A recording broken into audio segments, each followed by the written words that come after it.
Right now, as you listen to this, someone is working. It's past midnight. The world is asleep, but they are awake, building, creating, working hard in silence, while others dream of success they will never achieve. These midnight workers understand something you don't. The hours between midnight and dawn are not for resting. They are for excelling, for advancing while competitors sleep, for building empires in the darkness that will cast shadows in the light of day.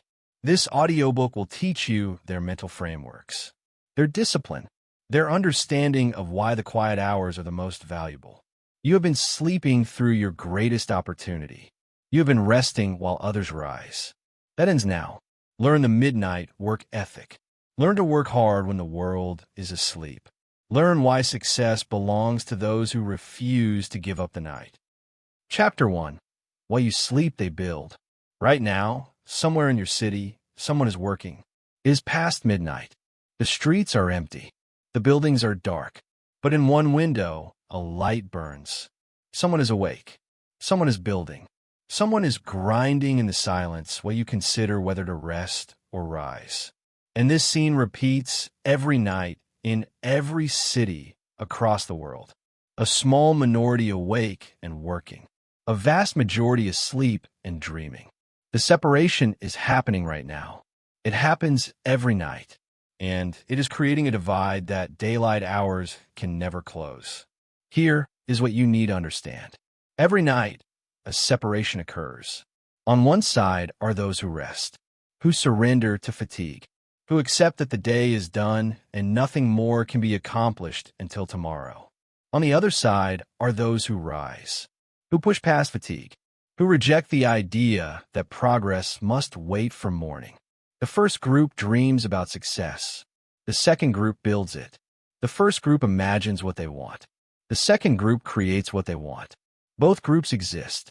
You're currently in one of them. The question is which. That is the key. The night separates the dreamers from the builders.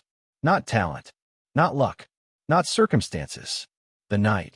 The hours between midnight and dawn when most people are unconscious and a few people are creating. This separation is not visible during the day. Both groups show up. Both groups work. Both groups appear to be putting in effort. But one group has been working while the other slept. One group has been building while the other dreamed. One group has hours of accumulated advantage that the other group does not even know exist. Think about what happens during your sleeping hours. You lie unconscious. Your body rests. Your mind drifts through dreams that accomplish nothing. Hours pass, and while they pass, you build nothing. You create nothing. You advance nothing. You simply exist in a state of suspended animation while time moves forward without you. This is what sleep is. A pause in your progress. A gap in your production. A period where you contribute nothing to your goals while the clock continues counting. Now consider what someone else does during those same hours. They work. They build. They create. They advance their projects, develop their skills, construct their future. The same hours you spend unconscious, they spend productive. The same time you surrender to sleep, they claim for building. When you wake, you are exactly where you were when you fell asleep.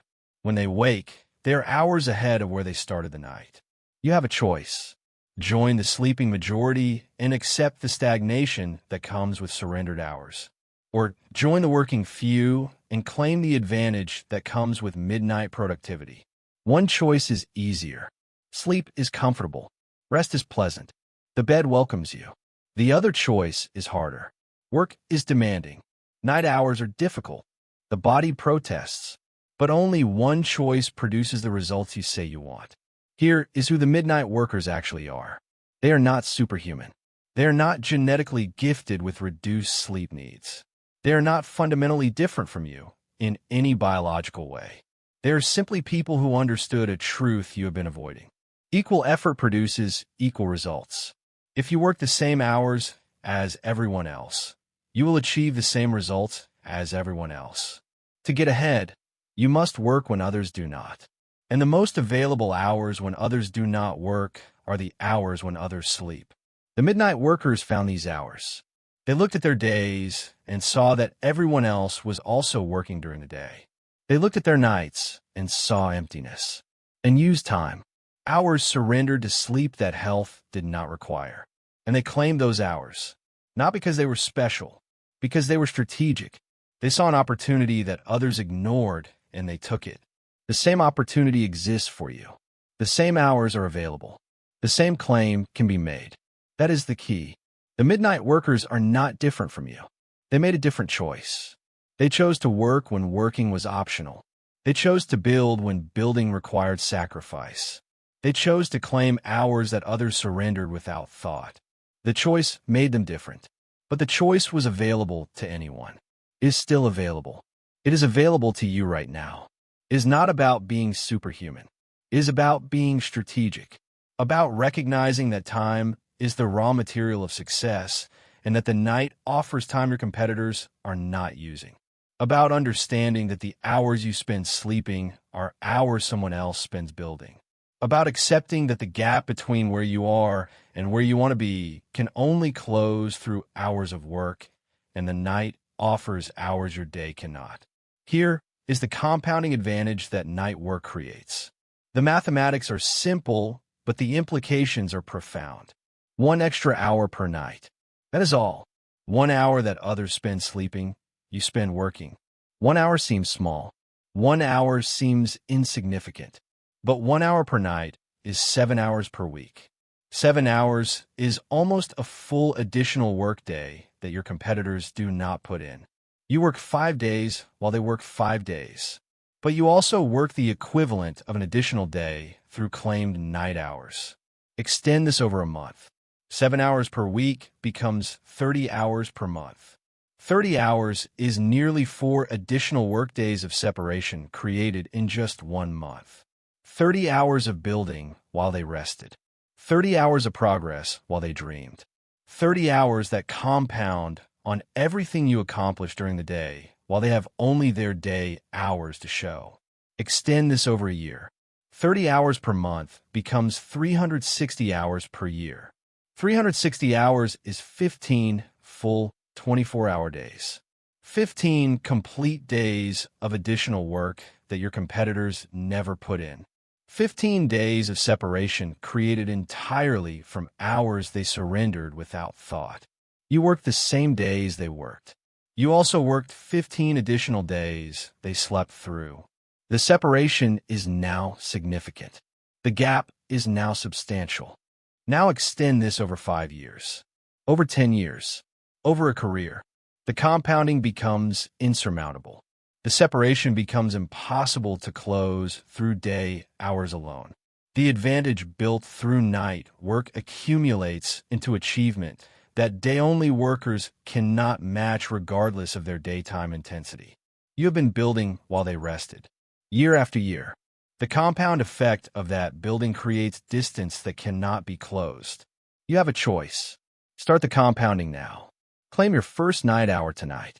Begin the accumulation that will separate you from everyone who surrenders the night. Or continue as you have been. Sleep through the hours. Surrender the time. Wonder why people who seemed equal to you are pulling ahead. The compounding works in both directions. It builds for those who claim the night. It abandons those who do not. Consider what you have been surrendering. Every night you slept through was a night someone else worked through. Every hour you rested was an hour someone else built. Every dream you had while unconscious was time someone else used to make their dreams real while awake. The surrender has been happening every night of your life. The separation has been growing every night of your life. You simply did not see it because it happened in darkness while you were unconscious. The separation is real. The divide is growing. The midnight workers are pulling ahead every single night while you sleep through your opportunity to catch up. They are not smarter than you. They are not luckier than you. They simply understood something you're only now learning. The night is not for rest alone. The night is for building. The night is for separation. The night is for claiming hours that others surrender and using those hours to create distance that daylight cannot close. You understand now that a separation is happening every night. You see the divide between the sleeping majority and the working few. You recognize the compounding advantage that night hours create. But not all night hours are equal. There are specific hours that offer advantages beyond simple additional time. Hours so valuable that those who understand them guard them jealously. Chapter 2. The Sacred Hours No One Talks About. There are hours in the night that possess qualities no other hours have. Hours so different from daylight that comparing them is like comparing diamonds to gravel. These are not simply additional hours. These are superior hours. Hours where focus deepens beyond anything daytime permits. Hours where interruption does not exist. Hours where the mind operates at capacity it cannot access when the world is awake and demanding. These are the sacred hours, the hours between midnight and dawn. And almost no one talks about them because almost no one has experienced what they offer. Here is what you need to understand. Not all hours are equal. You have been treating time as uniform. An hour in the afternoon equals an hour at midnight. But this equation is false. An hour at midnight, properly used, produces more than an hour during the day can possibly produce. The quality is different. The conditions are different. The results are different. Treating all hours as equal has been causing you to undervalue the most valuable hours available to you. That is the key. Not all hours are equal. The midnight hours are supreme. They are supreme because of what they offer that day hours cannot. Complete silence. Total absence of interruption. A world paused while you alone move forward. Your phone does not ring at 3 in the morning. No one knocks on your door. No notifications demand attention. No colleagues require a response. No family members need your time. The world has stopped. And in that stopped world, you can work at a level of depth that stopped being possible when the world woke up. Think about what happens during your day hours. You begin working. 5 minutes pass. An interruption arrives. Someone needs something. A message demands response. A notification pulls attention. You handle the interruption. You return to work. 3 minutes pass. Another interruption. Another demand. Another pull away from the focus you were building. This pattern continues throughout the day. Brief periods of work fragmented by constant interruption. You accomplish things, but you never access depth. You never achieve the sustained focus that breakthrough work requires. Now consider what happens during the midnight hours. You begin working. An hour passes. No interruption. No demands. No pulls on your attention. You remain in focus. The focus deepens. You enter states of concentration that your day hours never permit. You accomplish in that single hour what would take 3 daytime hours of fragmented work. The quality compounds with the quantity. The depth of focus multiplies the value of the time. You have a choice. Continue treating all hours as equal and continue accepting the fragmented, shallow work that day hours produce. Or recognize the supreme value of midnight hours and claim them for the deep work that will actually move your life forward. One choice is unconscious.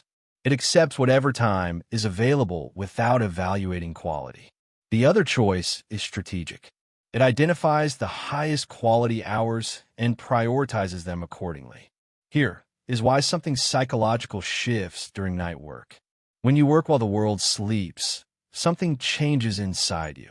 A sense of being ahead, of moving while others stand still, of gaining ground that cannot be lost to distraction because no distraction exists.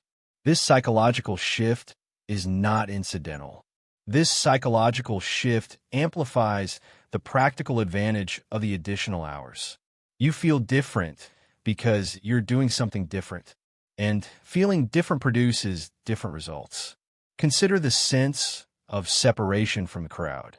During the day, you work alongside everyone else. You are one of millions putting in effort simultaneously. The crowd surrounds you. The competition is visible, but at night, the crowd disappears. You work alone in a world gone quiet. The separation from the mass of humanity becomes physical, tangible, and this physical separation creates psychological separation. You're no longer part of the crowd. You're apart from it, ahead of it, moving while it rests. Consider the sense of control that night work provides. During the day, you respond to demands, to interruptions, to the agenda of others. Your day is shaped by external forces as much as by your own intention. But at night, you command. No external forces exist. No agenda but your own. The hours belong entirely to you. This sense of control changes how you work, changes the quality of what you produce, changes your relationship with your own effort. That is the key. The midnight hours offer psychological advantages that compound the practical advantages. More hours plus deeper focus plus greater sense of control plus separation from the crowd equals exponential, not additive, benefit. The mathematics of midnight work are not simple addition. They are multiplication. Each advantage amplifies the others. It is not about romanticizing night work. It is about recognizing strategic reality. The midnight hours offer conditions that day hours cannot match. Silence, depth, control, separation. These conditions produce results that day hours cannot match regardless of effort intensity. Working harder during the day cannot compensate for what midnight hours offer. Only claiming midnight hours can access what midnight hours provide. Here is why most people cannot access these hours. They surrender them without thought. Midnight arrives, and they are already asleep. Or they are awake, but wasting the hours on entertainment, on passive consumption, on activities that produce nothing. The sacred hours exist for everyone. Almost no one claims them. Almost no one even considers claiming them. The hours remain available, unclaimed, waiting for anyone willing to recognize their value and pay the price of claiming them. The price is real. The price is comfort. The midnight hours require sacrifice of sleep that feels necessary, but often is not. They require pushing past fatigue that feels insurmountable, but can be managed. They require choosing work when entertainment is available and easier. The price feels high in the moment of payment, but the price is cheap compared to what it purchases. A few hours of discomfort purchases transformation that comfortable hours cannot provide. Consider what most people do with their nights. They finish their day work. They consume entertainment. They scroll through content. They watch videos. They numb themselves with passive activities that produce nothing. Then they sleep. The hours between finishing daytime work and sleeping are squandered. The hours that could be sacred are made worthless by how they are spent. The opportunity exists every night. The opportunity is wasted every night. You have a choice. Join the majority in squandering the sacred hours, or recognize what these hours offer and claim them for building. The majority will continue as they are. They will surrender the night to comfort and consumption. They will sleep through their transformation. But you do not have to join them. You can separate. You can claim what they surrender. You can access what they will never access because they will never pay the price to access it. Here is what the midnight hours should be used for. Not any work, the right work. The midnight hours are too valuable for shallow tasks, too precious for work that could be done during fragmented day hours. The midnight hours should be reserved for your most important work. The work requiring deepest focus. The work that moves your life forward most significantly. The projects that require concentration the day cannot provide. Consider what constitutes your highest value work. For some, it is creating, writing, building, producing content or products that generate results. For others, it is learning, developing skills, acquiring knowledge, building capability that translates to opportunity. For others, it is strategic thinking, planning, analyzing, making decisions that determine direction. Whatever your highest value work is, that is what the midnight hours should hold. That is the work worthy of the sacred hours. Protect the midnight hours from low-value activity. The temptation will be to fill them with easy work, with tasks that can be done anytime, with busy work that feels productive but accomplishes nothing significant. Resist this temptation. The midnight hours are not for checking email, not for administrative tasks, not for anything that does not require and deserve the supreme conditions that night provides. Guard the sacred hours for sacred work. You understand now that the midnight hours are supreme. You see what they offer that day hours cannot. You recognize why most people fail to claim them. But there is an enemy standing between you and the sacred hours. An enemy that has defeated you every night so far. That enemy is comfort, the seductive pull toward ease that steals your nights before you even recognize the theft is occurring. Chapter 3. Comfort is the enemy of the night worker. Your bed is calling you right now. You can feel it.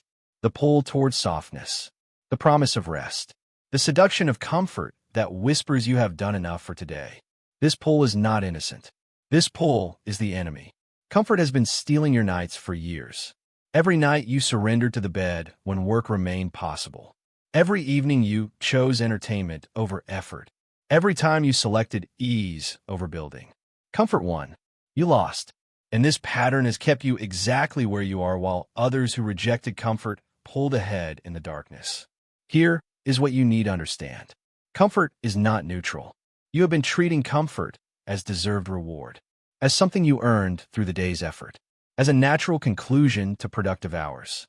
But comfort is not reward. Comfort is thief. Every moment of comfort taken before your building is complete is a moment stolen from your future. Every surrender to ease is a surrender of potential. Comfort does not serve you. Comfort robs you. And you have been welcoming the thief into your home every single night. That is the key. Comfort is the thief of midnight. Not fatigue, not biology, not circumstances. Comfort. The choice of ease over effort when effort remains possible. The selection of pleasure over production when production would serve you more. The decision to rest when rising would build. Comfort makes these choices seem reasonable, seem justified, seem healthy. But comfort lies. Comfort tells you that you need rest when you need results. Comfort tells you that you deserve ease when you deserve achievement. Comfort keeps you sleeping while others build. Think about what happens when midnight approaches. The day is complete. Obligations are met. Options appear. On one side, work, effort, the continuation of building that could extend your day's progress into the night. On the other side, comfort, entertainment, rest. The easy path that requires nothing from you except surrender. The choice seems obvious to most people. They have worked all day. They deserve comfort. They have earned rest. So they take it. And in taking it, they give away the hours that could separate them from everyone else making the same choice. You have a choice. Every night, the same choice. Comfort or building. Rest or rise. Surrender or claim. The choice is not made once. The choice is made every night. And the accumulation of those choices creates your life. Choose comfort consistently, and you become someone who chose comfort. Choose building consistently, and you become someone who built. The midnight hours are where the choice is made. The results are where the consequences appear. Here is how successful people actually relate to comfort. They do not eliminate it. They do not pretend they do not want it. They do not operate as machines without desire for rest and pleasure. They delay comfort. They earn comfort. They use comfort as reward rather than default. The difference seems subtle, but changes everything. Comfort after building reinforces building. Comfort instead of building replaces building. The sequence matters. The timing matters. Build first. Comfort after. Never the reverse. Consider the midnight worker's relationship with their bed. They want to sleep. They feel the pull. They experience the same seduction you experience. But they respond differently. They acknowledge the desire and continue working. They recognize the pull and resist it. They feel the seduction and refuse it. Not because they are superhuman, because they understand what comfort costs, because they have calculated the price of ease and found it too expensive, because they value what building produces more than what comfort provides. That is the key. The midnight worker is not immune to comfort. The midnight worker chooses building over comfort despite wanting comfort. This is the discipline that separates, not absence of desire for ease, presence of greater desire for achievement, not immunity to the pull of the bed, strength to resist despite feeling the pull. The midnight worker feels everything you feel. They simply respond differently to what they feel. It is not about suffering. It is not about making life unnecessarily hard. It is about sequencing, about understanding that comfort taken before building is complete is comfort that costs you the building, about recognizing that ease now means less later. The midnight worker is not anti-comfort. The midnight worker is pro-results, and results require that comfort wait until the work is done. Here is the truth about comfort addiction. You are addicted. The word seems strong, but fits precisely. Addiction is choosing something that harms you because it feels good in the moment. Comfort harms you by stealing your building hours. Comfort feels good in the moment of choosing it. You choose it anyway, every night, despite knowing it costs you, despite recognizing intellectually that building would serve you better. The pattern is addiction. The behavior is compulsive. The consequences are real. Consider the signs of addiction. Inability to resist despite wanting to. Choosing short-term pleasure over long-term benefit. Rationalizing the choice with justifications that do not hold up to examination. Feeling bad after the choice, but making the same choice again. You experience all of these with comfort. You want to work, but cannot resist the bed. You know buildings serve you better, but choose ease anyway. You justify the rest with claims of necessity. You regret the wasted time, but waste time again the next night. This is addiction operating. Breaking addiction requires recognition first. You must see comfort for what it is. Not friend, not reward, thief, enemy, the force that has been stealing your nights and keeping you stuck. This recognition is uncomfortable. It challenges the story you have been telling yourself. The story that rest is earned, that ease is deserved, that comfort is appropriate. The story is comfortable. The story is also keeping you comfortable when you should be building. You have a choice. Continue the addiction. Keep surrendering to comfort. Maintain the pattern that has produced your current results. Or break the addiction. Recognize comfort as enemy. Begin choosing building despite the pull toward ease. The addiction will resist. The pull will intensify when you try to refuse it. The bed will call louder when you attempt to ignore it. This is how addiction responds to challenge. This is what breaking free feels like. Here is how to build tolerance for night discomfort. The discomfort is real. Working when your body wants rest is uncomfortable. Pushing past fatigue is unpleasant. Choosing effort over ease is hard. This reality must be acknowledged. The midnight worker does not pretend discomfort does not exist. The midnight worker develops tolerance for discomfort that makes it manageable. Tolerance builds through exposure. The first nights of midnight work feel impossible. The fatigue seems insurmountable. The pull toward bed seems irresistible. But you resist anyway, and something changes. The second week is easier than the first. The second month is easier than the first. The body adapts. The mind adjusts. What felt impossible becomes merely difficult. What felt difficult becomes normal. The tolerance builds through the very practice that initially seemed intolerable. Start small and build. Do not attempt 4 hours of midnight work on your first night. Attempt 1, or even 30 minutes. Prove to yourself that discomfort can be tolerated, that the bed can be resisted, that building can happen when comfort calls. Each successful resistance strengthens the next. Each tolerated discomfort builds capacity for more. The tolerance is not given. The tolerance is built through practice, through repetition, through accumulated proof that you can endure what previously seemed unendurable. Consider what awaits on the other side of tolerance. Nights become productive without struggle. Midnight hours become available without battle. The comfort that once seemed irresistible becomes resistible without effort. The addiction breaks. The pattern changes. Building becomes the default, and comfort becomes the reward it should always have been. This transformation is available, but only through the initial discomfort that tolerance requires. That is the key. The discomfort is temporary. The results are permanent. Weeks of building tolerance produce years of midnight productivity. The price paid now in discomfort purchases transformation that comfort could never buy. The mathematics favor discomfort heavily. Small investment of temporary unpleasantness yields massive return of permanent capability. Only those who cannot calculate this trade choose comfort over the discomfort that builds tolerance. You understand now that comfort is the enemy. You see how it has been stealing your nights. You recognize your addiction and the path to breaking it. But defeating comfort is only half the battle. You must also understand what you gain when comfort is conquered. The silence that awaits the midnight worker.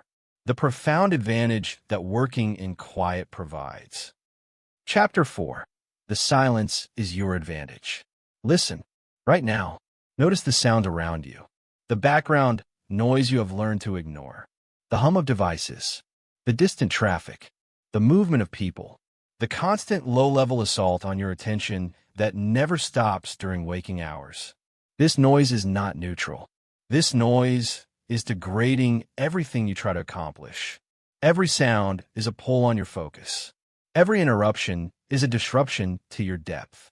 You have been working in conditions that make excellence impossible, and you have accepted this as normal because you have never experienced the alternative. The alternative is silence, and silence changes everything. Here is what you need to understand. Silence accelerates achievement in ways noise cannot match. This is not preference. This is not personality. This is neuroscience. Your brain processes every sound in your environment whether you consciously attend to it or not.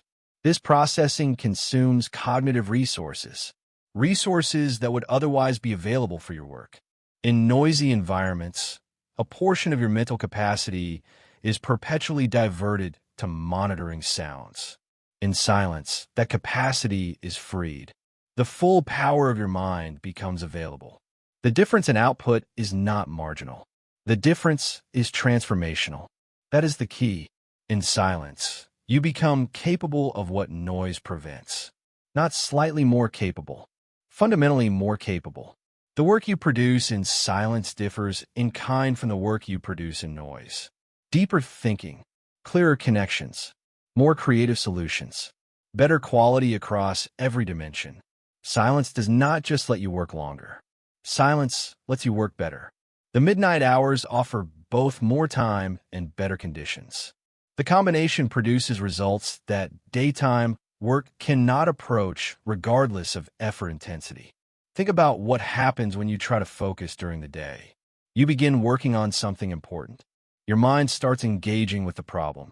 Then a sound interrupts. A notification, a voice, a door.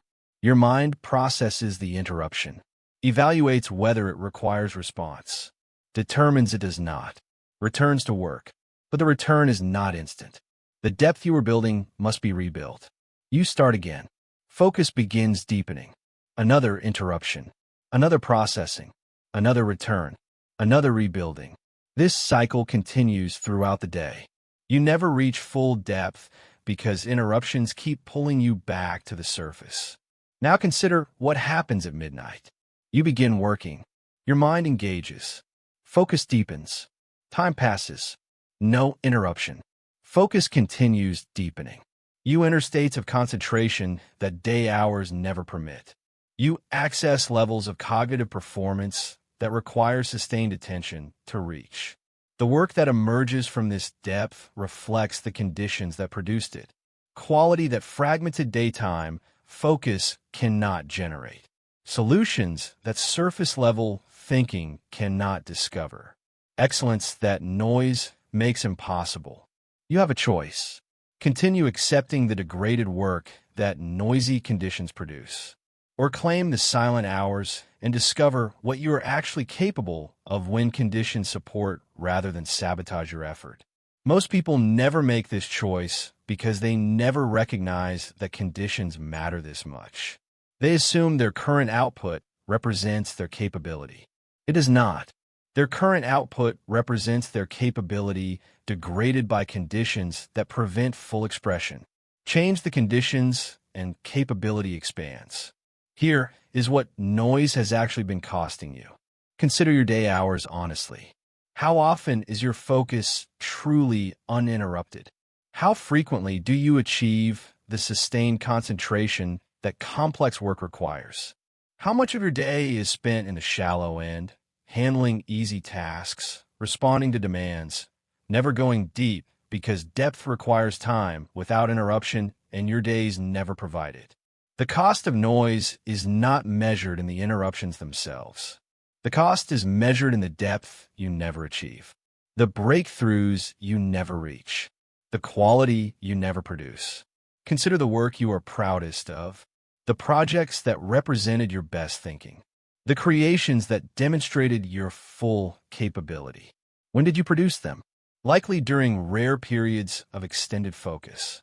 Likely during times when circumstances aligned to provide unusual quiet. Those exceptional outputs were not exceptional because of exceptional effort. They were exceptional because of exceptional conditions. Conditions that the midnight hours can provide consistently rather than occasionally. That is the key. The midnight silence offers daily what random circumstances offer rarely. You do not have to wait for conditions to align.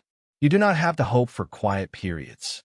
You create them every night, deliberately, consistently. The silence becomes available on your schedule rather than by accident. The conditions for your best work become controllable rather than circumstantial. It is not about being antisocial. It is not about rejecting the daytime world. It is about recognizing that different work requires different conditions. Some work can be done in noise, administrative tasks, routine operations, work that does not require depth. But your most important work requires silence. Your highest value contributions require conditions your days cannot provide. Matching work to conditions is strategic. Forcing deep work into noisy hours is wasteful. Here is how to use silence strategically. The midnight hours should not hold just any work. They should hold your deepest work. The projects requiring uninterrupted concentration. The thinking requiring sustained attention. The creation requiring conditions that support rather than sabotage. This strategic deployment maximizes the value of the silent hours. Using midnight for shallow work wastes the supreme conditions midnight provides. Consider what your deepest work actually is. What projects would benefit most from uninterrupted focus? What problems require sustained thinking to solve? What creations require conditions your days cannot offer? Identify these. List them. These are what the midnight hours should hold. These are the work worthy of the silence. Reserving silence for this work maximizes return on the sacrifice that claiming midnight requires. Protect the silence once you have it. Even at midnight, distractions can intrude if you allow them. The phone can interrupt if it remains active. The internet can fragment if access remains open. The silence must be guarded. Notifications disabled. Devices silenced or removed. Environment arranged to support rather than undermine the conditions you created by claiming these hours. The silence is valuable precisely because it is rare. Protect its rarity. Do not recreate daytime conditions during nighttime hours. You have a choice. Use the midnight silence strategically for your deepest work, or squander the supreme conditions on shallow tasks that do not require them. The silence is too valuable to waste on work that could happen anytime. The silence deserves the work that can only happen in silence. Match the value of your work to the value of the conditions. Here is what changes when silence becomes your regular working environment. First, your standards elevate. You experience what you are capable of in ideal conditions. You see the quality you can produce when nothing interferes. This experience changes your baseline. What seemed acceptable before seems inadequate after. The silence reveals capacity that noise was hiding. Once revealed, that capacity becomes the expectation rather than the exception. Second, your relationship with noise changes. You begin noticing how much daytime noise costs you. The interruptions become more visible. The degradation becomes more obvious. The gap between noisy work and silent work becomes undeniable. This awareness changes how you approach day hours. You begin protecting focus more aggressively. You begin creating micro-silences within the noisy day. The midnight practice improves your daytime performance as well. Third, your competitive position strengthens. While others work exclusively in degraded conditions, you work regularly in optimal conditions. Their output reflects their noisy environment. Your output reflects your silent environment. The gap in quality compounds over time. The separation created by additional hours is multiplied by the superior conditions of those hours. That is the key. Silence is not just absence of sound. Silence is presence of possibility. Possibility for depth, for quality, for breakthrough, for work that reflects full capability rather than capability diminished by environment. The midnight hours offer this possibility every night. The only question is whether you will claim it. You understand now that silence is your advantage. You see what noise costs and what silence provides. You recognize the strategic deployment of silent hours for deepest work. But claiming these hours requires more than understanding their value. Claiming these hours requires discipline that outlasts motivation. Because motivation will not survive until midnight. Only discipline works after dark. Chapter 5. Discipline beats motivation after dark. You started this day motivated. You woke up with energy, with intention, with the feeling that today would be different. That today you would accomplish what previous days failed to deliver. This motivation felt real, felt powerful, felt like enough to carry you through whatever the day demanded. And now the day has demanded. Hours have passed. Energy has depleted. The motivation that seemed so strong this morning has faded to nothing. Midnight approaches, and you feel nothing except tired. This is why motivation fails. This is why discipline must replace it. Here is what you need to understand. Motivation is a morning resource that does not survive until midnight. Motivation peaks early, when you're rested, when the day is fresh, when possibilities seem unlimited and obstacles seem manageable.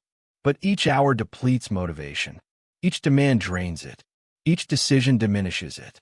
By evening, motivation is exhausted. By midnight, motivation is gone entirely.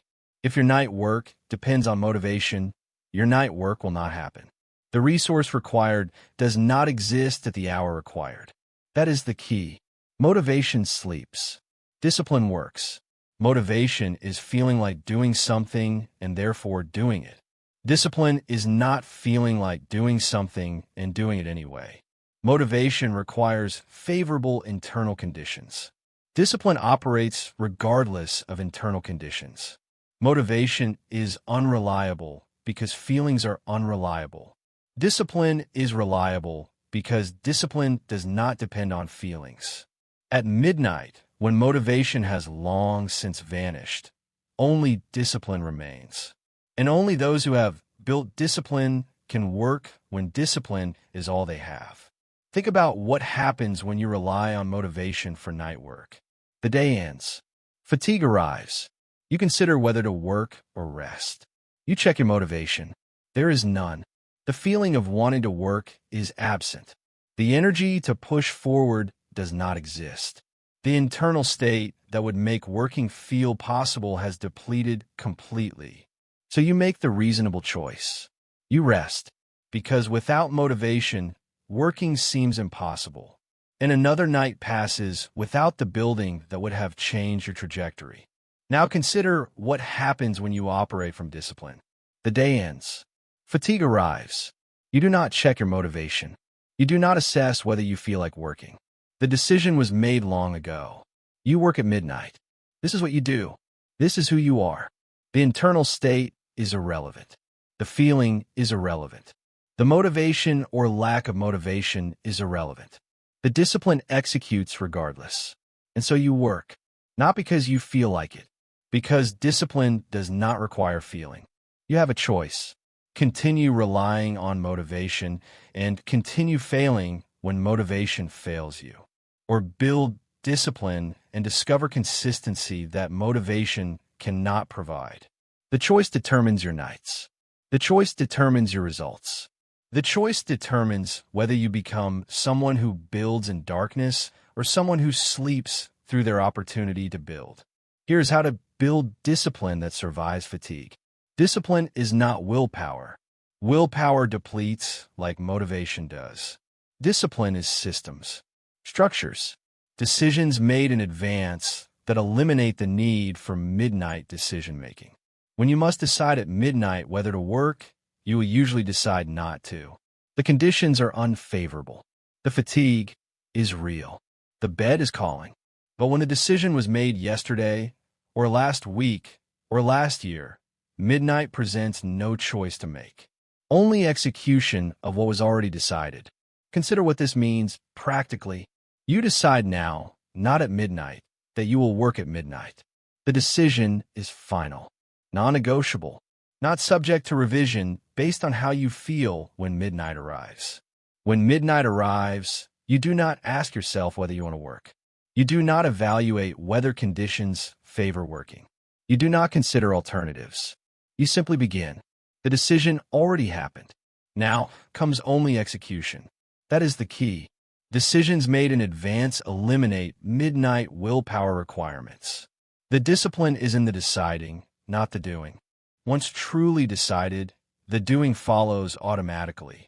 The person who must decide each night whether to work will often decide no. The person who decided once, definitively, that they work at midnight will work at midnight. Same external circumstances, different internal structure, radically different outcomes. It is not about being rigid. It is about being strategic, recognizing that your midnight self cannot be trusted to make good decisions. Your midnight self is tired, depleted, biased toward comfort. Your midnight self will choose wrong if given the choice. So you remove the choice. Your daytime self, when motivation is high and thinking is clear, makes the decision. Your midnight self simply executes what was already decided. The structure protects you from yourself. Here is the protocol for building discipline that functions when motivation disappears. First, make the decision once and make it permanent. Not I will try to work tonight. Not I will work tonight if I feel up to it. I work at midnight. Full stop. No conditions. No qualifications. No escape clauses. The decision is absolute because anything less than absolute provides exit routes your tired midnight self will take. Second, create environmental triggers that initiate work automatically. The alarm sounds at midnight, and you go to your workspace. The coffee is prepared in advance. The materials are ready. The environment is arranged to make beginning frictionless. When beginning requires no decisions, no gathering, no preparation, beginning happens. Environmental design replaces willpower. The trigger initiates action without motivation being required. Third, make the first action so small it cannot fail. You do not sit down to produce 4 hours of work. You sit down to work for 5 minutes. Anyone can work for 5 minutes regardless of fatigue. Anyone can begin regardless of motivation. The small first action creates momentum. Momentum carries beyond the initial 5 minutes. What began as impossible becomes inevitable once the tiny first step is taken. Fourth, remove all alternatives from the midnight environment. The phone is in another room. The entertainment options are inaccessible. The bed is not an option until the work period ends. When alternatives do not exist, discipline is not tested by temptation. The environment supports the decision by eliminating competing choices. What remains is work. So work happens. You have a choice. Implement these protocols and build genuine discipline. Or continue hoping motivation will magically survive until midnight. The protocols require setup, require thought, require your motivated daytime self to create conditions for your unmotivated midnight self. But the protocols produce results. Consistent midnight work regardless of how you feel. Building that happens not occasionally, but reliably. Results that motivation-dependent approaches cannot match. Here is the identity shift that makes night work automatic. Eventually, discipline becomes identity. You no longer decide to work at midnight. You're someone who works at midnight. The decision was made so long ago and executed so consistently that it no longer requires conscious attention.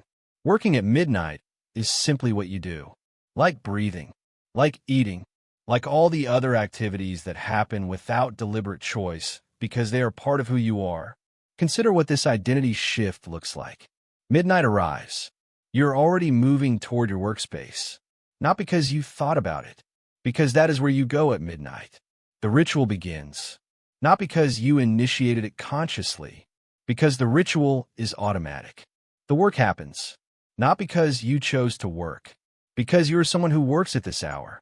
The identity executes behavior that conscious choice would struggle to produce. That is the key. The goal is not disciplined behavior. The goal is disciplined identity. Behavior must be chosen. Identity simply expresses. When working at midnight becomes who you are rather than what you do, the struggle ends. The resistance fades. The discipline becomes effortless because it is no longer discipline. It is simply self-expression. You're a midnight worker. Midnight workers work at midnight. No decision required. Building this identity takes time. Months of consistent execution before the identity solidifies. But each night of discipline contributes to the identity formation. Each successful midnight session reinforces the emerging self-concept. Each execution despite fatigue proves that you are becoming who you intend to be. The identity is built through action. Repeated action creates self-concept. Self-concept eliminates the need for willpower. The cycle completes itself once it begins. You understand now that motivation fails at midnight and discipline must replace it. You see the protocols for building discipline that functions without motivation.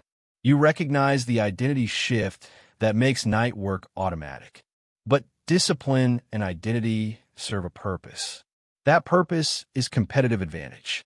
The separation from everyone who relies on motivation and therefore cannot work when you can. Chapter 6. Your competition is asleep. Right now, as you listen to these words, your competitors are unconscious. They finished their day. They chose comfort. They surrendered to their beds. And now they lie still, producing nothing, building nothing, advancing nothing. Hours pass, and they remain exactly where they were when sleep took them. This is happening every single night. Your competition gives away hours freely. They hand you opportunity on a schedule. They create gaps you could fill if you simply stayed awake to fill them. The question is not whether the opportunity exists. The opportunity exists every night. The question is whether you will claim it. Here is what you need to understand. The competitive advantage of night hours is not just additional time. It is uncontested time. During the day, you work while they work. You build while they build. You advance while they advance. The competition is direct. Every gain you make, they potentially match. Every step forward you take, they take their own step. The ground gained during day hours is contested ground. But at night, the contest ends. They stop. You continue. The ground gained at night is uncontested. Every hour you work while they sleep is an hour of pure separation. An hour where you gain and they do not. An hour that widens the gap between you. That is the key. Every midnight hour is ground your competitors surrender. They surrender it voluntarily. They surrender it consistently. They surrender it without even recognizing what they are giving away. Night after night, the same surrender. Night after night, the same opportunity. The ground sits there waiting. Anyone willing to stay awake can claim it. Almost no one does. The surrender is so consistent that you can build a strategy around it. You can count on your competitors being asleep. You can plan your advancement knowing they will not be advancing alongside you. Think about what this means strategically. You are running a race. During the day, everyone runs. The pack stays relatively together. Separation is difficult because effort is matched by effort. But at night, most runners stop. They rest at the side of the track. They recover for the next day's running. And you keep running, around and around while they stand still. When morning comes and they resume, you are laps ahead. Laps they cannot recover because they cannot run while sleeping. The night is when races are won. Not because night running is faster, because night running is uncontested. You have a choice.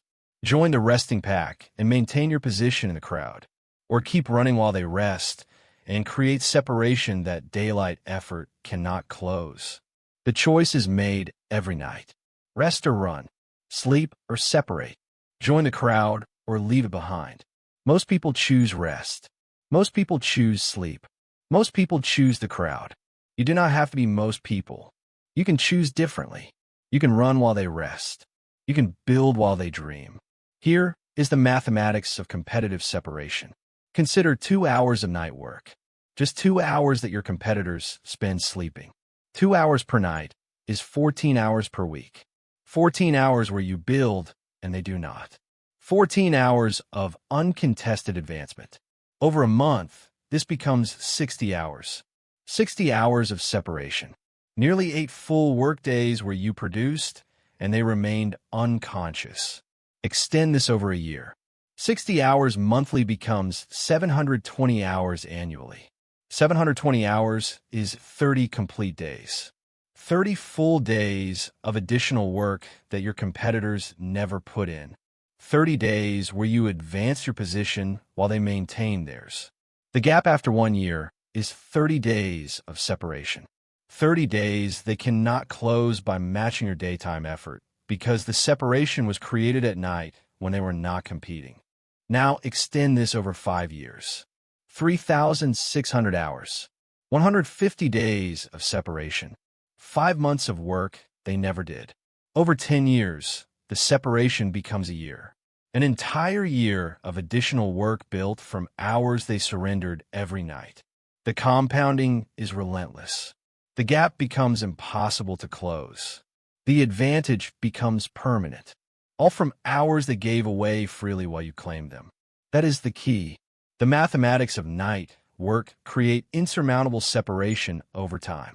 Not because you are smarter, not because you are more talented, because you worked hours they surrendered, because you built while they slept, because you understood something they never understood. The night is not for rest alone.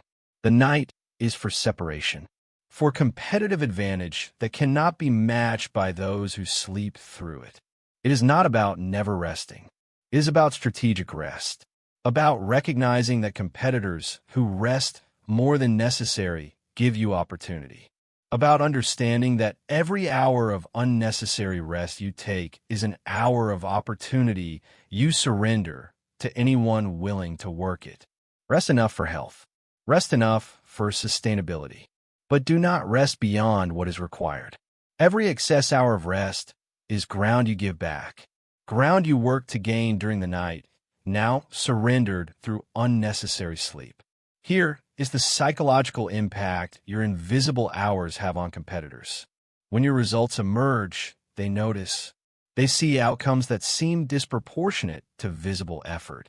They observe success that their calculations cannot explain. You work the same day, hours they do. Yet you produce more. You advance faster. You achieve what they cannot achieve. The explanation is invisible to them. The midnight hours are hidden. The night work leaves no obvious trace. They see only the results without understanding the cause. This mystery demoralizes. Competitors who cannot explain your success begin to doubt themselves. They question their own ability. They wonder what you have that they lack. They assume talent they do not possess. They assume advantages they cannot access. The reality is simpler. You work while they sleep, but they cannot see this reality. So they invent explanations that further damage their confidence. Your invisible hours produce visible results that create psychological separation alongside practical separation. Consider what this means for your position. You are not just ahead in work accomplished. You are ahead in perceived capability. Competitors see you as more talented than you are because they cannot see the hidden hours that explain your results.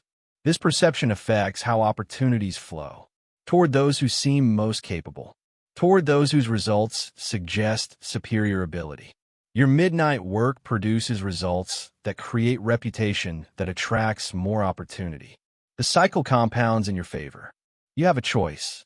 Create this compounding advantage through night work, or remain one of the pack, producing results that match visible effort, attracting opportunities proportional to perceived capability. The compounding is available to anyone willing to work the hidden hours. The advantage is available to anyone willing to stay awake while competitors surrender consciousness. You need no permission. You need no special access. You need only the discipline to claim what others freely give away. Here is what happens when competitors finally understand. Eventually, some will realize. They will see that hidden hours explain your visible results. They will attempt to match your effort. They will try to claim the same midnight hours you have been claiming. But by then, you're years ahead. The separation has compounded. The gap has widened. Their late realization cannot close what their earlier surrender created. They begin their midnight work from behind. Far behind. The advantage you built while they slept is now defended from a position of strength they helped you build. And most will never understand. Most will never try to match. Most will continue surrendering the night indefinitely, explaining away your success with stories of talent, luck, or circumstances they cannot replicate. These explanations protect their egos. These explanations justify their continued sleep. These explanations ensure they will never close the gap because they will never understand what created it. Their misunderstanding is your ongoing advantage. Their wrong explanations guarantee their continued surrender. That is the key. Your competition is asleep, literally unconscious, producing nothing while hours pass. This is not occasional. This is every single night. The opportunity is perpetual. The surrender is constant. The gap is yours to create and defend. The only question is whether you will claim what they so willingly abandon. You understand now the competitive advantage of night hours. You see the mathematics of separation. You recognize the psychological impact of invisible effort. But competition is external. The deeper question is internal. Who are you when no one watches? What do you do when accountability is only to yourself? The night reveals character that day performance disguises. Chapter 7. The night reveals who you really are. When no one is watching, who are you? When no accountability exists except what you impose on yourself, what you do? When comfort calls and no one will know if you answer, how do you respond? These questions have answers. You provide those answers every night. In the darkness, in the silence, in the hours where only you know whether you worked or rested. The night strips away external pressure. The night removes the watching eyes that motivate daytime performance. What remains is you, the real you, the you that exists when no one is looking. And most people discover they do not like what the night reveals. Here is what you need to understand. The night does not build character. The night reveals it. Character is what you do when doing right is optional, when doing wrong has no witness, when the easy path and the hard path both lead to the same external outcome because no one will ever know which you chose. During the day, external forces shape behavior, accountability to others, expectations from observers, consequences visible to the world. But at night, these forces disappear. What remains is internal force alone. An internal force reveals what external force disguised. That is the key. The night does not build character. The night reveals it.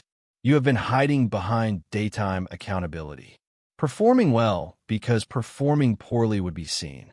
Working hard because working little would be noticed. Building because not building would be visible. But this performance says nothing about character. Performance under observation says only that you respond to observation. Character is revealed when observation ends. Character is what you do at midnight when no one will ever know. Think about what happens when you are alone in the dark. The day is done. No one is watching. No one is expecting. No one will check whether you worked or rested. In that moment, what do? Do you rise and build? Or do you surrender to comfort? Do you claim the hours? Or do you waste them on consumption that produces nothing? The answer you give in that moment is the answer about who you actually are, not who you present yourself as, not who you perform as during the day, who you actually are when performance is impossible because no audience exists. You have a choice. Every night, the same choice. The choice reveals character. Choose to build when building is optional and no one will know. Or choose comfort when comfort is available and equally invisible. Both choices happen in darkness. Both choices have no external witness. Both choices reveal who you are when the revealing cannot be avoided. The night forces the choice. The choice exposes the character. There is no hiding at midnight. Here is what your current nights reveal about you. Examine honestly. What have you been doing with the hours after midnight when they are available? Be specific. Be honest. No one is grading this examination except you. What do the patterns reveal? Entertainment consumption, mindless scrolling, passive rest beyond what health requires, easy choices that serve nothing except immediate comfort. These are not neutral activities. These are revelations. They reveal priorities. They reveal character. They reveal who you actually are beneath the daytime performance. Consider what these patterns say. They say comfort matters more than building. They say ease matters more than achievement. They say short-term pleasure matters more than long-term results. You may disagree with these statements consciously. You may believe you prioritize building and achievement and results. But your midnight behavior contradicts your conscious belief. Your actions reveal priorities your words deny. The night exposes the truth that daytime performance conceals. That is the key. Your actions at midnight reveal your true priorities regardless of what you claim to prioritize. Claims are easy. Actions are revealing. You can claim to value hard work while your midnight hours are spent on entertainment. You can claim to prioritize achievement while your nights are surrendered to passive consumption. The claims mean nothing. The midnight actions mean everything. The night reveals what you actually value through what you actually do when doing is optional. It is not about judgment. It is about accuracy, about seeing clearly what the night reveals so you can decide whether what is revealed matches who you want to be. If the night reveals someone you respect, continue as you are. If the night reveals someone falling short of who you could be, change is required. The revelation is not the end. The revelation is information. Information that enables choice. Choice that enables transformation. Here is the deeper truth about night work and identity.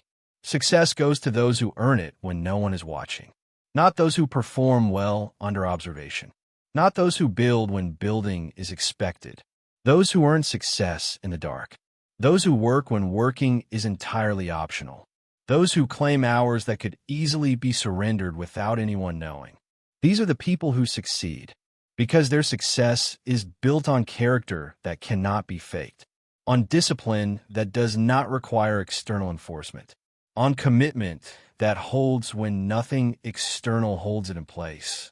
Consider why this is true. Success requires sustained effort over time.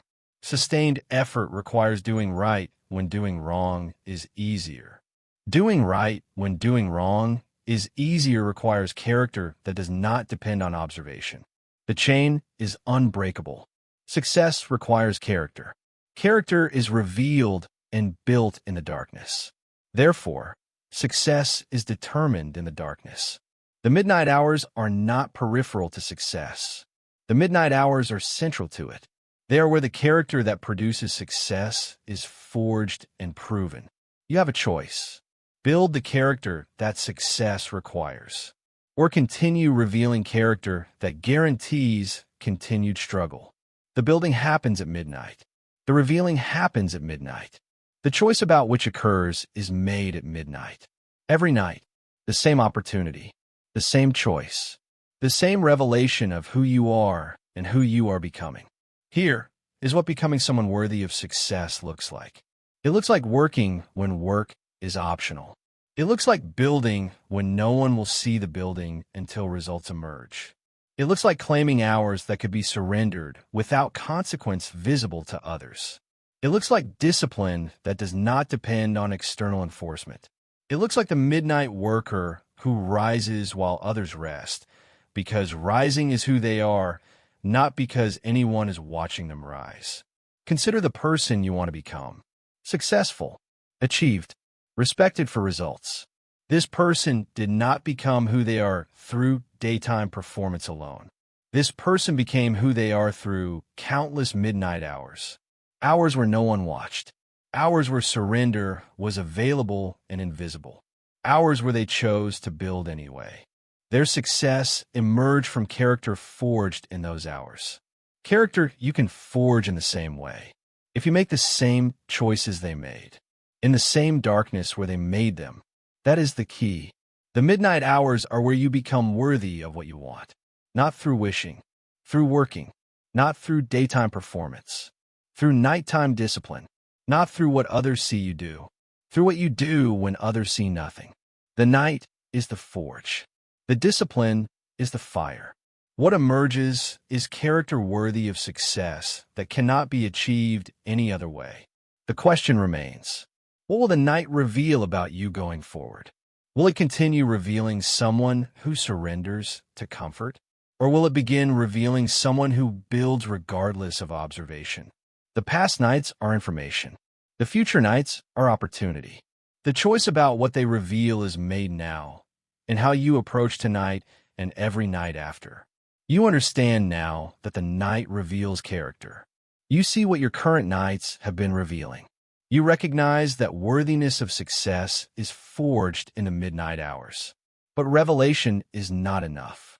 Action is required, and action requires structure. The midnight ritual that transforms intention into consistent execution. Chapter 8. Build your midnight ritual. Random effort fails. You have experienced this. The night you decided to work at midnight and found yourself wandering. Unfocused. Uncertain what to do. The energy was there. The intention was present. But the structure was absent. And without structure, the energy dissipated. The intention faded. The night ended with little accomplished despite beginning with everything available. This is what happens when you approach midnight work without ritual. Randomness defeats even the strongest motivation. Only structure survives the midnight hour. Here is what you need to understand. The midnight ritual is not optional. It is not a preference for those who like structure. It is a requirement for those who want results. The ritual removes decision-making from the midnight hour. The ritual eliminates uncertainty about what to do. The ritual automates the beginning so momentum can carry the middle and end. Without ritual, you must decide at midnight what to work on, how to begin, where to focus. And decisions at midnight are expensive. Depleted willpower struggles with choices that morning willpower handles easily. The ritual makes decisions in advance, so midnight requires only execution. That is the key. Ritual replaces willpower at midnight. Willpower is exhausted by the time midnight arrives. The day has drained it. The demands have depleted it. What remains is insufficient for the decisions that unstructured night work requires. But ritual does not require willpower. Ritual requires only initiation. One small action triggers the next. The sequence unfolds automatically. The work happens not through midnight decisions, but through daytime design executed at midnight without thought. Think about what happens without ritual. Midnight arrives. You know you intended to work. But what specifically? You must decide. On what project? You must choose. Will you work? You must determine. How will you begin? You must figure out. Each decision costs willpower you do not have. Each choice drains resources already depleted. By the time you have decided what to do and how to do it, half your midnight energy is spent on preparation. In preparation, that exhausting often leads to abandonment. The ritual eliminates this entirely. Decisions were made earlier. Midnight is only for doing. Now consider what happens with ritual. Midnight arrives. The alarm sounds. You know exactly what happens next. You go to the designated workspace. The materials are already prepared. The task is already identified. The first action is already determined. You begin. No decisions, no choices, no figuring out. Only execution of what was designed earlier when designing was easy.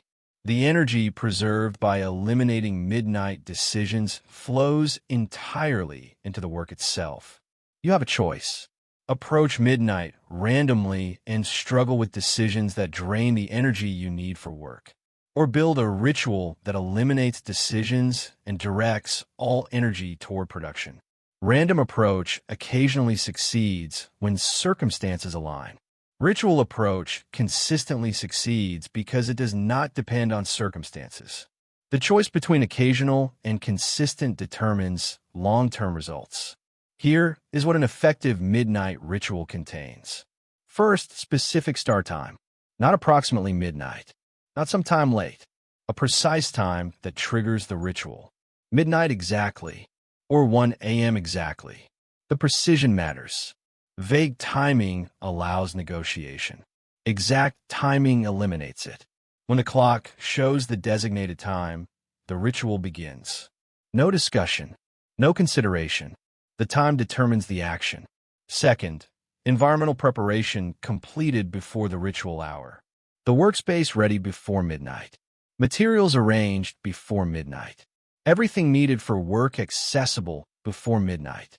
This preparation happens during the day or early evening when preparation requires no willpower. When midnight arrives, nothing remains except beginning. The environment supports immediate action rather than requiring setup that delays and drains. Third, define first action that requires no thought. Not begin working. That requires deciding what working means. Instead, open the document and write the first sentence. Or review yesterday's progress for 2 minutes. Or complete one small component of a larger project. The first action is specific, achievable, requires no decision about what it means or how to do it. This first action initiates momentum. Momentum carries beyond the first action into sustained work. Fourth, strategic break structure that sustains without derailing. Extended work without breaks degrades quality. Breaks too frequent or too long destroy momentum. The ritual includes when breaks occur and how long they last. 25 minutes of work followed by 5 minutes of rest, or 50 minutes followed by 10. The structure is predetermined. The breaks happen at designated times for designated durations. No midnight decisions about whether to break or when or for how long. Fifth, completion ritual that signals the night's work is done. Not working until exhaustion forces stopping. A defined endpoint. A specific action that closes the session. Reviewing what was accomplished. Noting what tomorrow's session will address. Shutting down the workspace deliberately. This completion provides psychological closure. The work is done. Rest is now appropriate. The ritual ends as deliberately as it began. That is the key. Every element of the ritual is predetermined. Start time, environment, first action, break structure, completion signal. Nothing is left to midnight decision-making. Everything is designed when designing is easy and executed when execution is all that remains. The design happens once. The execution happens nightly. The ritual carries you when willpower cannot. It is not about rigidity for its own sake. It is about recognizing that midnight is hostile territory for decision-making. That the depleted mind at midnight cannot be trusted to make good choices. That structure protects you from the poor decisions your tired self would make if given the opportunity. The ritual is not prison. The ritual is protection. Protection from a version of yourself that would surrender if surrender were an option. Here is how to customize your personal ritual. No single ritual works for everyone. Bodies differ. Chronotypes differ. Work types differ. You must experiment to find what works for you. But experimentation is structured. Try one approach for 2 weeks. Evaluate results. Adjust and try again. The experimentation happens during the design phase. The execution phase is consistent. Do not experiment at midnight. Experiment with what you bring to midnight. Consider your energy patterns. When does fatigue typically peak? When does second wind typically arrive? Structure breaks around these patterns. Work during high-energy periods. Rest during low-energy periods. Your ritual should work with your biology rather than against it. Consider your work requirements. What type of work will the midnight hours hold? Creative work may require different structure than analytical work. Writing may require different breaks than coding. Match the ritual to the work it will contain. The ritual serves the work. The work should not contort to fit a ritual designed for different purposes. Consider your constraints. What must the ritual accommodate? Early morning obligations that limit how late you can work. Family members whose sleep you must not disturb. Space limitations that affect where you can work. The ritual must function within your real constraints. Design accordingly. You have a choice. Adopt a generic ritual and hope it fits. Or invest in designing a ritual customized to your specific patterns, work, and constraints. Generic rituals work for some. Customized rituals work better for everyone. The investment in customization pays returns every night. The customized ritual executes more effectively than a generic one would have. Here is what happens when the ritual becomes automatic. Initially, the ritual requires conscious initiation. You must remember to begin. You must deliberately start the sequence. But repetition builds automaticity. After weeks of consistent execution, the ritual begins to trigger itself. The designated time arrives, and movement begins without thought. The sequence unfolds without conscious direction. The work happens not through decision, but through habit, so ingrained it operates below consciousness. This automaticity is the goal. Not just a working ritual, an automatic ritual. One that does not require your midnight self to initiate. One that captures your midnight self and carries it through the work regardless of how that self feels about working. The automatic ritual is discipline perfected. It is the identity of a midnight worker expressed without effort because expression has become reflexive. Consider what this means for sustainability. Manual initiation eventually fails. Some night, your depleted self refuses to begin. Some night, the decision to start the ritual goes wrong. Manual rituals are vulnerable to the very weakness rituals are designed to overcome. But automatic rituals do not require the decision to start. They start themselves. The vulnerability is eliminated. Sustainability becomes possible because the weak point has been removed. You understand now that ritual is essential for consistent midnight work. You see the elements of effective ritual. You recognize the need for customization and the goal of automaticity. But even the best ritual faces enemies. Forces that work against your midnight commitment. Saboteurs who would steal the hours you have claimed. Chapter 9. Protect your night from saboteurs. Your midnight hours are under attack. Every night, from multiple directions. Forces working to steal what you are trying to claim. Some saboteurs are external. People who question your choices. Culture that considers night work abnormal. Demands from others that encroach on time you designated for building. Some saboteurs are internal. Your own biology protesting the schedule. Your own mind generating excuses. Your own weakness seeking escape from discipline. The attack is constant. The saboteurs are relentless. And if you do not defend your night deliberately, you will lose it. Not occasionally, consistently. The default outcome is surrender. Victory requires active defense. Here is what you need to understand. Your midnight is under siege. Defend it or lose it. This is not exaggeration. The forces working against your night work are powerful and persistent. They do not take nights off. They do not grow tired of attacking. They press constantly, probing for weakness, exploiting any gap in your defense. A night undefended is a night lost. A weakness unexploited by saboteurs is a weakness not yet discovered. Assume attack is coming. Prepare defense accordingly. That is the key. Your midnight is under siege. Defend it or lose it. Defense is not optional. Defense is not paranoia. Defense is realistic assessment of the forces arrayed against your commitment. The family member who wants your evening attention. The friend who mocks your unusual schedule. The entertainment that calls with easy pleasure. The fatigue that whispers surrender is reasonable. The excuse that presents itself as wisdom. Each is a saboteur. Each wants your midnight hours. Each will take them if you let them. Think about the attacks you have already experienced. The nights you intended to work but did not. What stopped you? Examine specifically a demand from someone else that felt impossible to refuse. A wave of fatigue that seemed insurmountable. An entertainment option that seemed deserved after a long day. An excuse that felt completely reasonable in the moment. These are not random failures. These were successful attacks by saboteurs.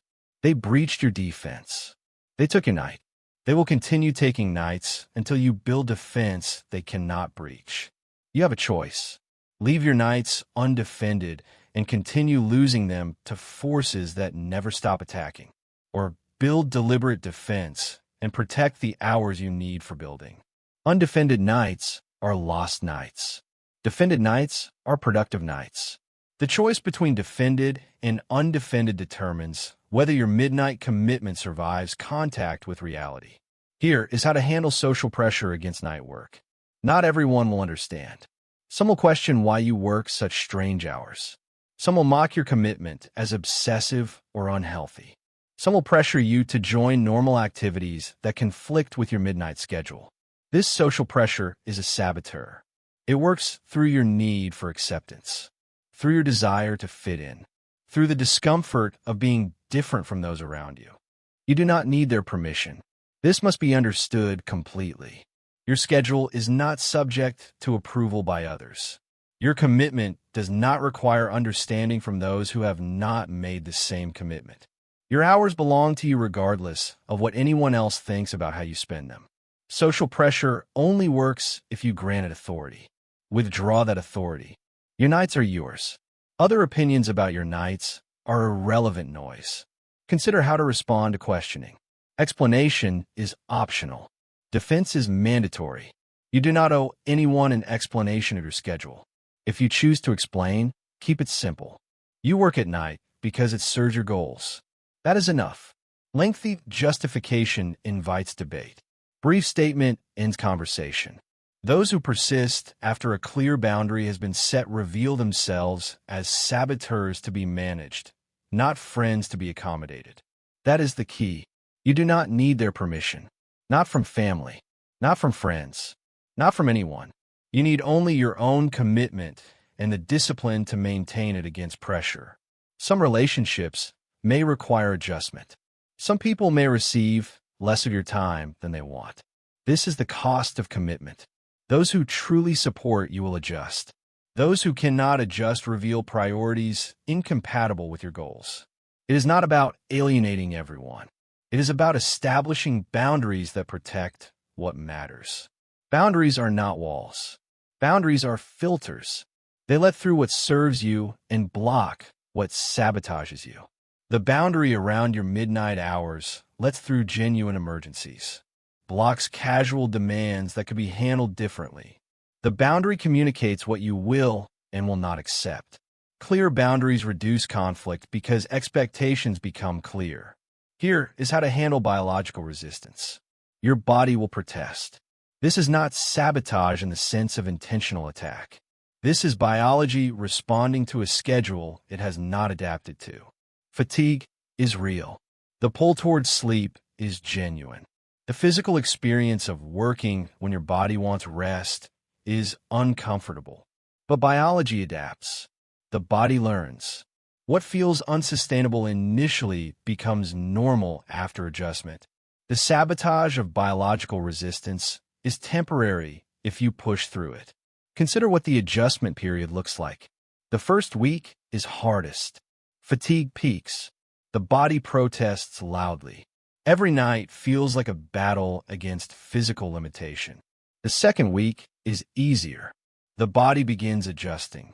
The protests diminish. The fatigue, while still present, becomes more manageable. By the second month, the adjustment is largely complete. The body has accepted the new schedule. What once felt impossible now feels normal. Managing the transition period requires strategic support. Caffeine timed appropriately, not at midnight when it will prevent eventual sleep. Earlier in the evening to support the late hours. Light exposure managed to signal alertness during work hours. Brief naps earlier in the day if needed to maintain function. These supports are not weakness. These supports are strategic tools for managing biological transition. Use them during adjustment. Reduce them as adaptation completes. You have a choice. Surrender to biological resistance and abandon the commitment when discomfort peaks, or push through the transition period knowing that adaptation awaits on the other side. Most people surrender during the first 2 weeks. They interpret the discomfort as evidence that night work is unsustainable for them. It is not evidence of unsustainability. It is evidence of incomplete adaptation. Push through and the adaptation completes. Surrender and you never know what was possible. Here is how to handle internal sabotage. Your own mind will generate excuses. Compelling excuses. Reasonable-sounding justifications for why tonight is different. Why tonight? Rest is more important. Why tonight? Surrender is actually wisdom. These excuses are saboteurs from within. They were the disguise of your own voice. They present as your own thoughts. But they are not wisdom. They are weakness-seeking exit. Consider the excuses you have accepted in the past. You were tired. You had worked hard during the day. You deserved rest. Tomorrow you would work extra to compensate. The project could wait one more night. These seemed reasonable when you accepted them. Examine them now. Were you actually too tired to work, or simply tired enough that work was uncomfortable? Did you actually deserve rest beyond what health required, or did you simply want it? Did you actually compensate tomorrow, or did you accept similar excuses the next night? The excuses that seemed reasonable were sabotage that succeeded. That is the key. Excuses that sound reasonable are still sabotage. The quality of the excuse is irrelevant. The outcome of the excuse is what matters. Did you work or did you surrender? If you surrendered, the excuse succeeded as sabotage regardless of how reasonable it sounded. Stop evaluating whether excuses are reasonable. Start recognizing that any thought leading to surrender is an attack to be defeated, not a suggestion to be considered. Here is the defense protocol for internal sabotage. First, recognize the excuse as attack the moment it appears, not later when it has gained strength. Immediately, the thought appears suggesting surrender. You label it instantly. This is sabotage. This is not wisdom. This is weakness disguised as reason. Second, do not engage with the excuse. Engagement is what the saboteur wants. Engagement means consideration. Consideration opens the door to acceptance. Instead, dismiss without engagement. The thought appeared. You labeled it. You return attention to the ritual. The excuse received no consideration because excuses do not deserve consideration. Third, reinforce commitment immediately after the attack. Speak the commitment aloud if necessary. I work at midnight. This is who I am. The reinforcement counters whatever ground the excuse gained before being recognized. The commitment is restated. The identity is reaffirmed. The attack fails completely. You understand, now the saboteurs arrayed against your midnight commitment. You see how to handle social pressure, biological resistance, and internal sabotage. You have defense protocols for each. But defense serves offense. Protection serves building. All of this exists so that you can do what the final chapter describes. Rise while others rest. Build while others dream. Chapter 10. Rise while they rest. You have learned 9 principles. 9 chapters of midnight discipline. 9 pathways toward claiming hours that others surrender. But learning is not rising. Understanding is not building. You can memorize every principle in this audiobook and remain exactly where you started. Asleep when you could be awake. Resting when you could be rising. Dreaming when you could be building. Because the midnight work ethic is not knowledge. The midnight work ethic is action. Consistent action in the dark hours when action is optional and surrender is invisible. The question now is whether you will act, whether you will rise, whether you will build in the darkness what cannot be built in the light alone. Here is what you need to understand. Everything you have learned integrates into a single practice. The separation from competitors who sleep through their opportunity.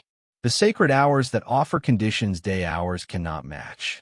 The conquest of comfort that steals your nights. The silence that accelerates achievement. The discipline that replaces motivation after dark. The competitive advantage of uncontested hours. The character revealed and forged in darkness. The ritual that makes night work sustainable. The defense against saboteurs who would steal what you claim. Each element supports the others. Each principle reinforces the rest. Together, they form a complete system for claiming the night. Separately, they are ideas. Together, they are transformation. That is the key. Rise while they rest. Build while they dream. Win while they sleep. This is not just a phrase. This is an operating system for life. Rising is the physical act of refusing surrender. Building is the productive use of risen hours. Winning is the inevitable result of consistent rising and building over time. The three are connected. Rising without building wastes the risen hours. Building without rising is impossible. Winning without both is fantasy. The system works as a whole. You must commit to all of it. Think about what rising actually means. It means the alarm sounds at midnight, and you respond with movement rather than dismissal. It means the fatigue suggests surrender, and you override the suggestion. It means the comfort of your bed calls, and you refuse the call. Rising is not a feeling. Rising is not waiting until you feel ready to rise. Rising is action that precedes feeling. Action that creates the conditions for productive feeling rather than waiting for feeling to create conditions for action. You rise first. Everything else follows. Think about what building actually means. It means the risen hours are invested in work that matters, not consumed in entertainment, not wasted on activities that produce nothing. Invested in projects that advance your goals, in skills that increase your capability, in creation that generates results. Building is purposeful use of claim time. Building is the reason for rising. Without building, rising is pointless discomfort. With building, rising is the pathway to everything you want. Think about what winning actually means. It means the accumulated hours of rising and building produce separation. Separation from competitors still sleeping. Separation from a version of yourself that never claimed the night. Separation that becomes achievement. Achievement that becomes success. Success that justifies every uncomfortable midnight hour. Winning is not luck. Winning is mathematics. Hours invested while others rest equal results they cannot match. The equation is simple. The execution is hard. But the outcome is certain for those who execute. You have a choice, not a single choice, a continuous choice made every night. Rise or rest, build or dream, win or surrender. The choice tonight determines tomorrow's position. The choice this week determines next month's results. The choice this year determines the trajectory of your life. Each night matters. Each choice accumulates. The continuous choice, made consistently in favor of rising, produces outcomes that occasional choice cannot match. Here is the long-term vision of the midnight worker. This is not a phase. This is not a temporary push toward a specific goal. This is lifestyle. This is identity. This is who you become and remain.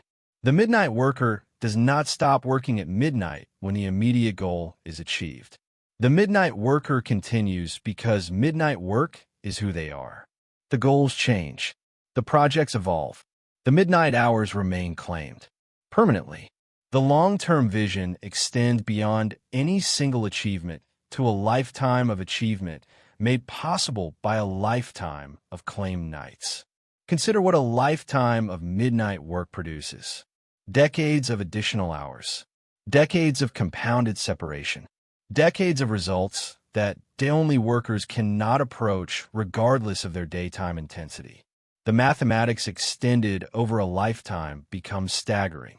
The separation becomes absolute.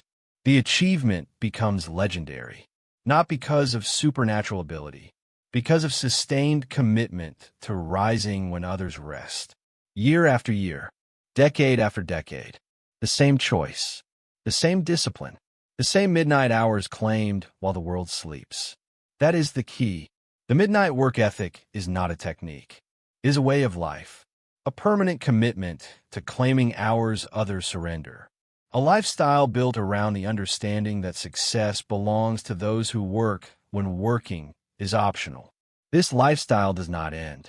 This lifestyle deepens. What begins as discipline becomes identity. What begins as effort becomes expression. What begins as rising becomes simply who you are. It is not about burning out. It is about burning differently. The midnight worker does not work more total hours necessarily. The midnight worker works different hours. Hours when focus is deeper. Hours when competition is absent. Hours when conditions favor achievement that daytime conditions prevent. The lifestyle is sustainable because it is strategic. Not more effort, better effort. Not longer days, differently structured days. The midnight hours replace less productive hours rather than simply adding to an already full schedule. Here is your commitment beginning tonight. Not tomorrow, not next week. Tonight, when this audiobook ends, the choice arrives. Will you rise or rest? Will you claim or surrender? Will you begin or delay? The answers you give tonight begin the pattern that determines everything. Begin tonight and momentum starts building. Delay until tomorrow and delay becomes pattern. The commitment must be immediate because immediate commitment is the only commitment that produces results. Consider what tonight could hold. The first night of a new pattern. The first claimed hours of a new lifestyle. The first building session of a transform approach. Tonight could be the beginning of everything changing. The beginning of separation from everyone who will not make the same commitment. The beginning of character forged in darkness that daylight performance cannot match. Tonight holds this possibility. The only question is whether you will claim the possibility or let it pass. You have a choice. Make it now, not later when the choice becomes theoretical again. Now, while the choice is vivid, while the principles are fresh, while the commitment feels possible. Decide now that tonight you rise. Decide now that tonight you build. Decide now that tonight begins the pattern that produces the life you want. Here is what happens when you commit. The first night is hard. The ritual is new. The discipline is untested. The body protests. The mind offers excuses. The saboteurs attack with full force. But you rise anyway. You build anyway. You complete the first night despite everything working against completion. And something shifts. Proof appears. Proof that rising is possible. Proof that building can happen when conditions are hostile. Proof that you can do what you were not certain you could do. This proof is the foundation. This proof enables the second night. The second night enables the third. The pattern builds. The commitment strengthens. The lifestyle emerges.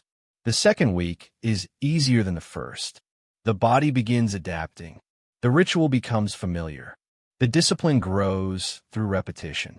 The saboteurs find their attacks less effective against defenses that have been tested and held. You are becoming who you are choosing to be. A midnight worker. Someone who rises while others rest. The identity is forming through action. The action is becoming easier through identity. The second month is easier than the first. The adaptation is largely complete. The ritual is automatic. The discipline is now habit. The saboteurs have learned that you cannot be easily defeated. The separation from competitors has become visible. Results are emerging that day-only work could not have produced. The investment is paying returns that justify the initial difficulty. What began as hard has become normal. What began as sacrifice has become simply what you do. That is the key. The difficulty is front-loaded. The returns are back-loaded. Early nights are hard and produce little visible result. Later nights are easy and produce compounding returns. Most people quit during the hard phase before reaching the easy phase. They never experience the returns because they never survive the investment period. Your commitment must extend through the hard phase, must persist until the easy phase arrives, must maintain through the apparent lack of results until results become undeniable. Consider what awaits if you persist. Freedom from the crowd that surrenders the night. Achievement that separates you from everyone still sleeping through their opportunity. Results that seem disproportionate to visible effort because the effort was invisible. A life built on claimed hours that others gave away. A future created in darkness that now stands visible in light. All of this awaits. All of this is available. All of this belongs to those who rise while others rest. Stop sleeping through your transformation. The sleeping has cost you years already. Years of surrendered hours. Years of unclaimed potential. Years of separation that never occurred because you were unconscious when separation happens. The cost has been enormous. The cost continues every night you continue sleeping when rising is possible. Stop paying this cost. Stop surrendering these hours. Stop giving away the time that could change everything. Start rising. Tonight, when this audiobook ends, when midnight approaches, when the choice between rest and rise presents itself as it presents itself every night, choose differently than you have been choosing. Choose to rise. Choose to build. Choose to claim what others surrender. Rise while they rest. Build while they dream. When while they sleep. The midnight hours are waiting. The silence is ready. The opportunity exists right now, tonight, for anyone willing to claim it. The question is no longer whether you understand. You understand. The question is whether you will act, whether you will rise, whether tonight becomes the first night of a different life. That choice is yours. That choice is now. That choice determines everything. Rise while they rest. Starting tonight. You have learned 10 truths about the midnight work ethic. You learn that while you sleep, they build. That the sacred hours between midnight and dawn are supreme. That comfort is the thief stealing your most valuable time. That silence provides advantages day hours cannot match. You learned that discipline works when motivation sleeps. That your competition surrenders the night willingly. That the night reveals who you truly are. You learn to build a midnight ritual that makes night work sustainable. To protect your night from the saboteurs who would steal it. And you learn the final truth. Rise while they rest. Build while they dream. Win while they sleep. But here's what matters now. Tonight, when this audiobook ends, when midnight approaches, what will you do? Will you surrender to comfort like you always have? Will you choose entertainment and sleep while others work? Will you continue giving away the hours that could transform your life? Or will you rise? Will you claim the hours that competitors abandon? Will you build in the silence while the world sleeps? Will you prove to yourself that you deserve the success you have been chasing? The separation begins tonight, not with understanding, with action. The midnight hours are waiting. The silence is ready. The opportunity exists right now for anyone willing to claim it. Stop sleeping through your transformation. Stop resting while others rise. Stop dreaming about success and start building it in the hours no one else will claim. Rise while they rest. Starting tonight.